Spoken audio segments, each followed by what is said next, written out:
this with the camera quite thoroughly in the way, and we'll see if I can actually get in there now. Oh, let's just focus this camera a bit here. Sorry about that.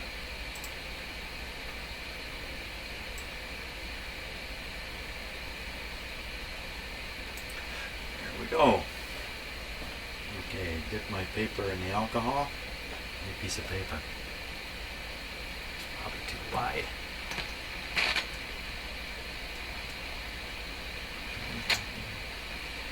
Get the camera exactly where I want it to be.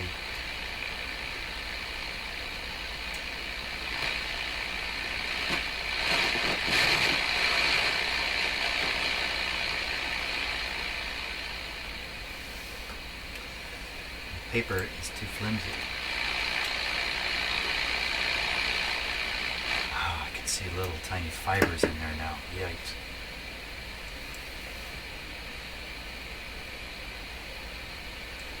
I have to clean the cleaning.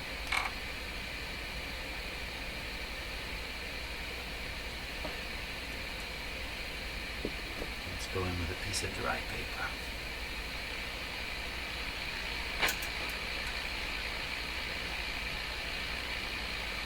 If I bend this contact out too far, I will strain it.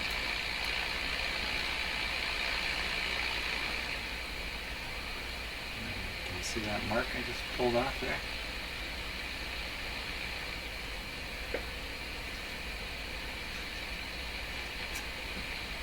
There's the crap in there. Tuning is quiet. Just want to make sure I didn't leave a bunch of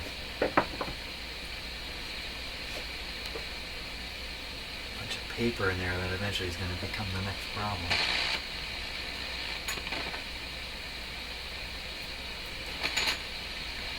Yeah, there is paper in there.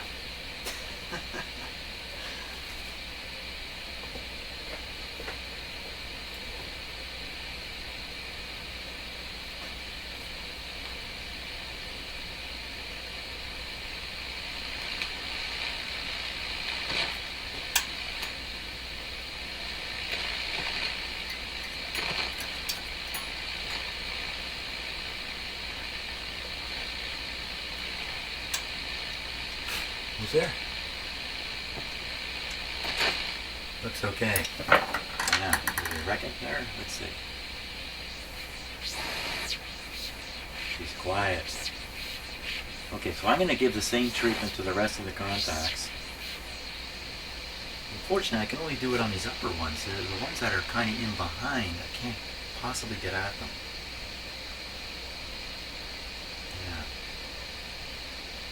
Yeah. Okay. That's good. Let me just touch up the rest of them quickly. So here's the last one. This is the oscillator. You hear the radio tuning as I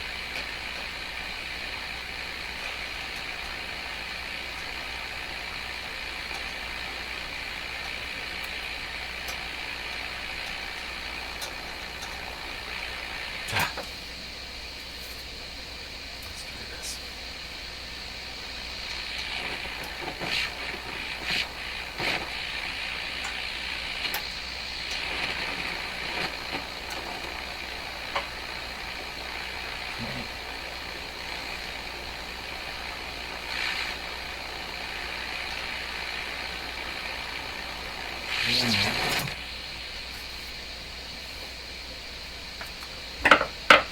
Well, I don't know if you can see this on camera or not, but the end of my paper has a lot of black stuff on it. I managed to drag out. She's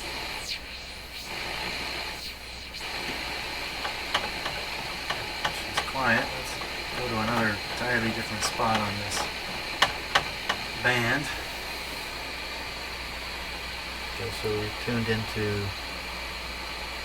5.0. Okay. Turn the signal generator to 5.0.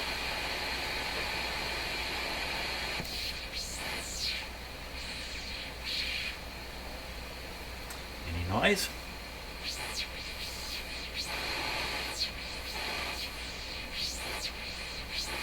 She's quiet. The great thing is I can get at this part fairly easily. It's right on the top of the radio. pop that off and do this again should I put the radio back in place, and it turns out something's not right. Now, talking about something not right, I'm going to show you what I saw in the back of this radio here.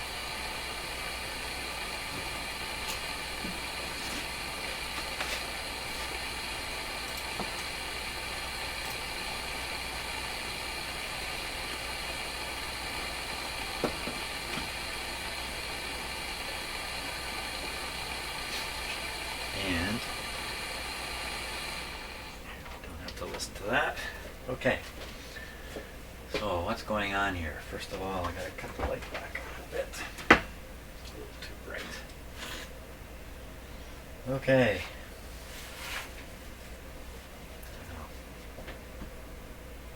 So each one of these wafers is a little circuit board. Pops in, pops out. It's not so easy to get in and out. There's a special tool for releasing these clips, but you can do it by hand if you're careful and take some time at it. You don't want to break one of these. If you break one of these, well, what are you going to do? You'd have to get a new one, and you'd have to steal it from another radio, which would then be disabled. So, what I noticed right away, and maybe we're going to get the close-up camera going on this too, because I don't think you're going to be able to see it without it.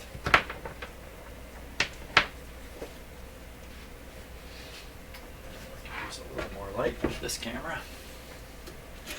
Okay, there's a good look at them there. So you see there's two tuning things. Okay, there's the capacitor and the inductor, and that's what I was sliding my screwdriver down into to try to adjust. But wow, now that I'm looking at them, I can see how dramatically different. This is just a slot on the top of a post. Look how loose that is. Yeah. And then there's a capacitor sunk down in there. You know, when you look down through those holes with one eye, you can't tell that these are at such different depths. You can't tell at all how loose that is. How can that be that loose?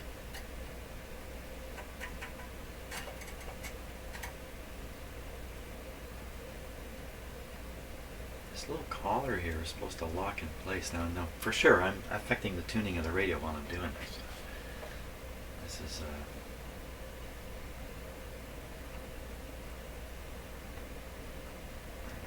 oh boy. Okay, well I tighten that up, but I have the feeling if you turn that screw, this will turn with it. These should be kind of clipped or locked into place. I don't really see how. A little indent in this material and it would kind of snap in there. Well, we'll see if any others are loose. Never noticed that before in this radio. But that's not what really caught my attention. First of all, you see how these are turned out about, you know, it's about a ½ inch coming out there. ½ inch, ½ inch, ½ inch, all pretty similar. Here's another band down here. Oh, see, that one's sunk in quite a ways. ½ inch, ½ inch, ½ inch. I kind of wonder what's going on with that one. And if I turn the turret here, here's another set. Let me go another notch here. Okay, so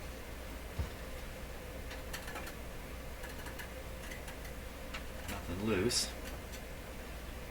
You see they're all sticking out. This one's down a little further. Let's go to the next one here.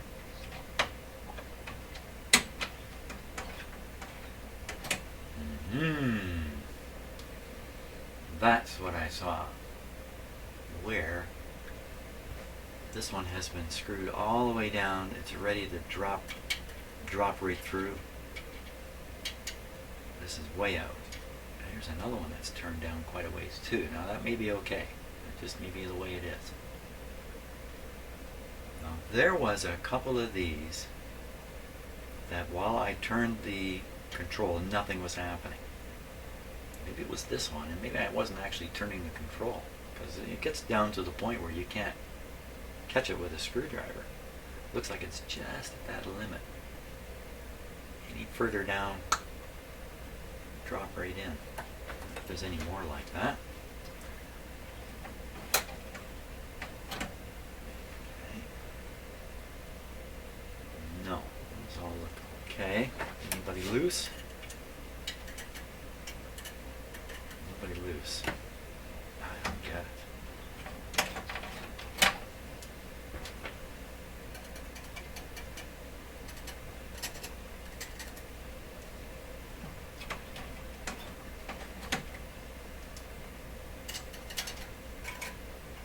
Now there's 6 sets of these for 6 bands. Sorry about the camera work, but I'm just trying to be quick here. Oh. It's not the same one I was poking around with? I don't think so. Maybe it was.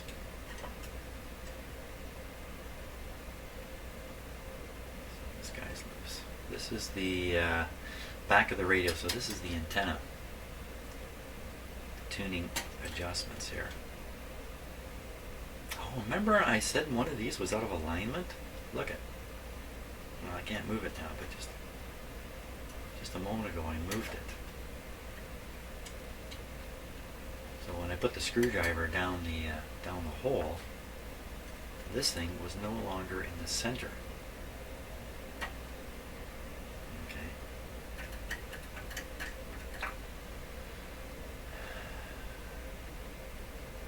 Now somehow I got to figure out which band this is.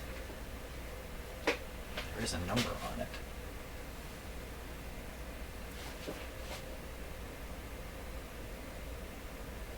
Part number. There you can see my yellow capacitors that I put in so long ago. I took all these out one by one, and wherever there was a paper capacitor, I replaced it. That could have been the point where something happened here.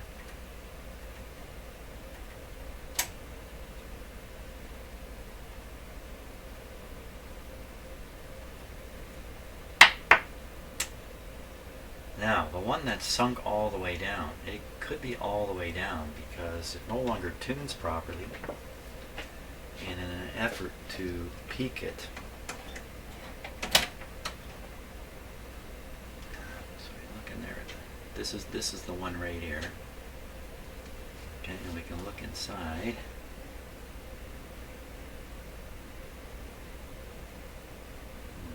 I mean, that's a pretty simple thing. A capacitor going from there to there. Pretty hard to see. The radio's still on. I forgot about that.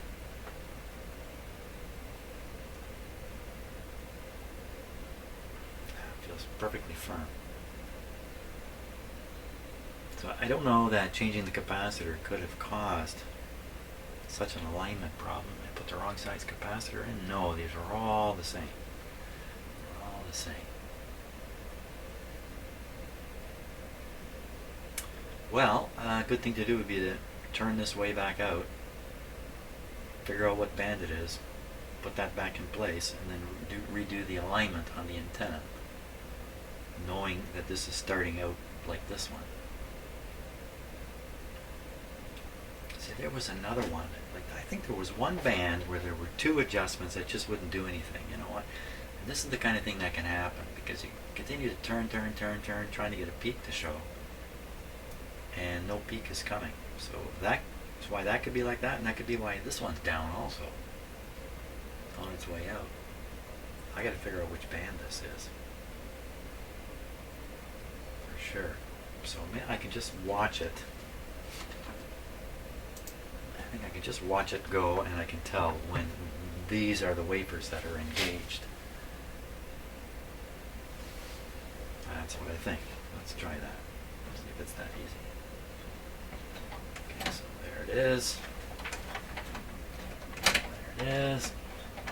There it is. I think it's now engaged. That would make it band number. Let's go all the way around here.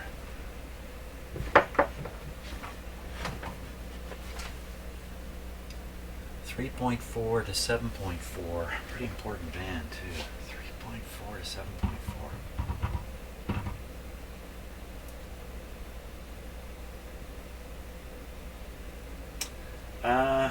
Tuning it with these covers off. Well, the fact is, this thing is so far, it appears to be so far out of tune, I can hardly do it any harm if I tune around a little bit with these plates off, because I'm just trying to discover things right now, so I won't worry about that.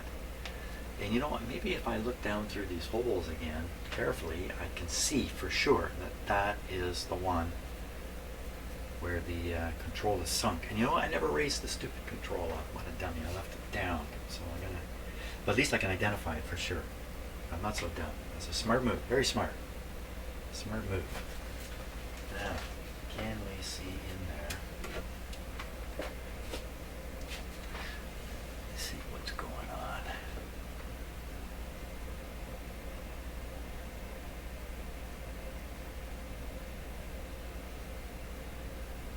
Wow, that doesn't look like it's at the bottom. I don't think that's the right one. Let's take it once this way.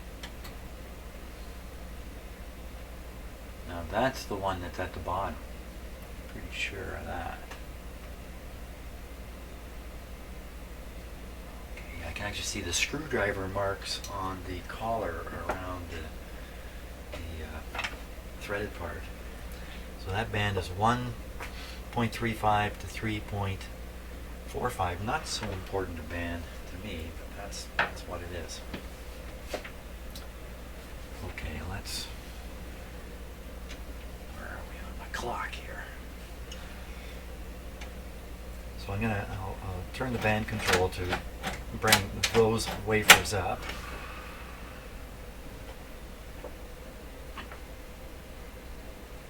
There it is there. Now I'll just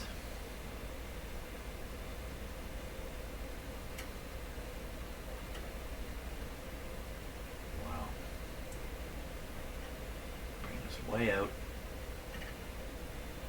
here.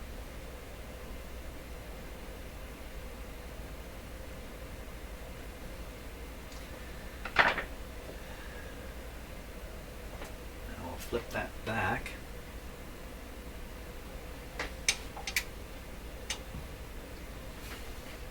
I'm trying to do this without getting my arm in the way, but it's a little tough here.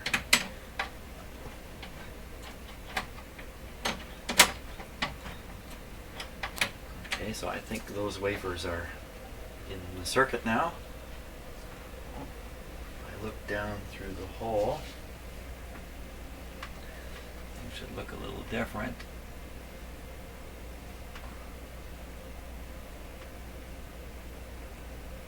A little different.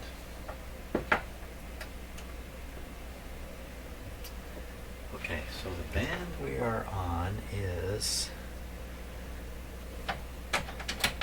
Oh, wait a minute.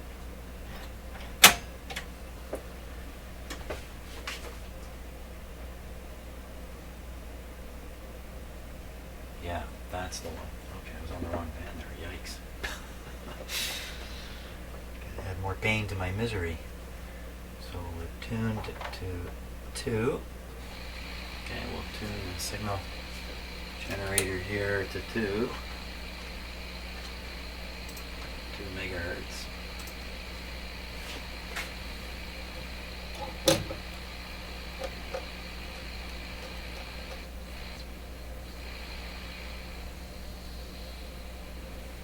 Okay. Nice quiet tuning. No more raspy stuff.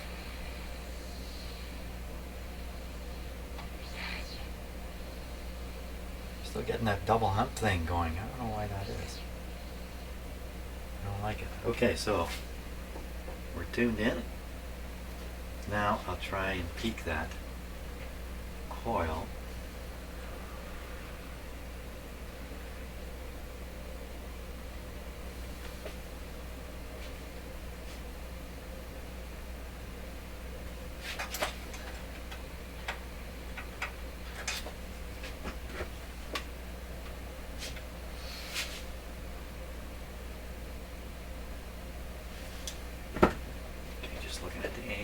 screw slot.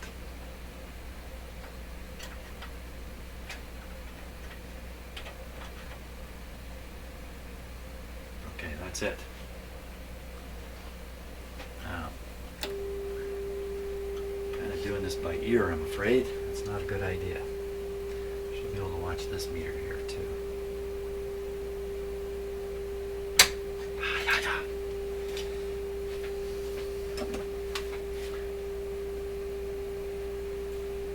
Slipped out.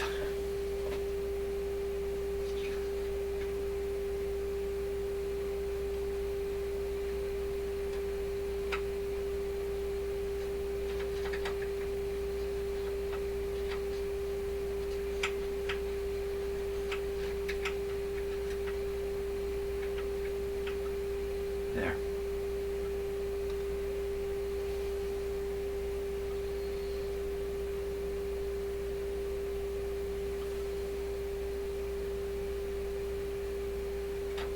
Oh, it slipped out again.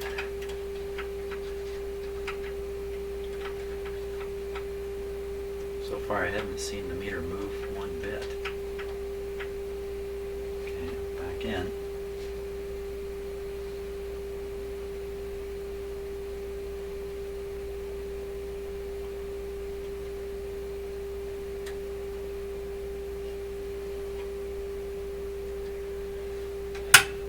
We've got to put this meter back on.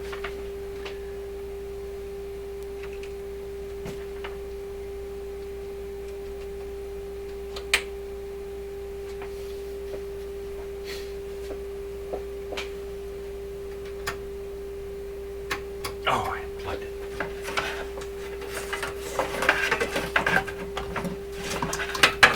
Just an effort to keep the number of cords casting around my shop here down.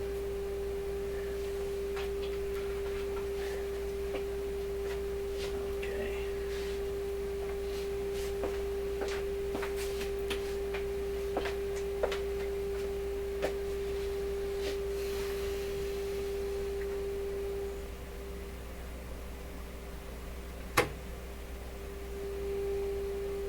There's 20 volts. Now, let's get back to trying to tune it. Watch this thing for change. Let me make sure I got the radio tuned in 100%.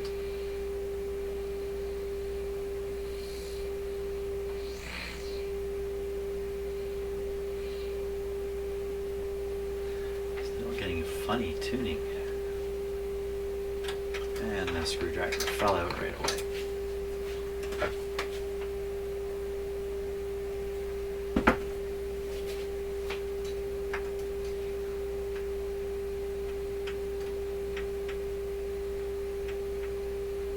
I'm in, watching that meter now.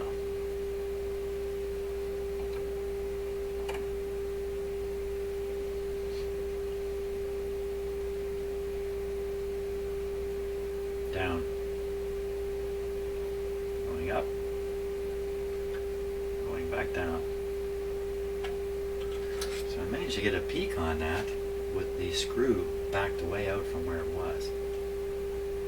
And there was another one that was looking kind of funny. In terms of its compared to all others.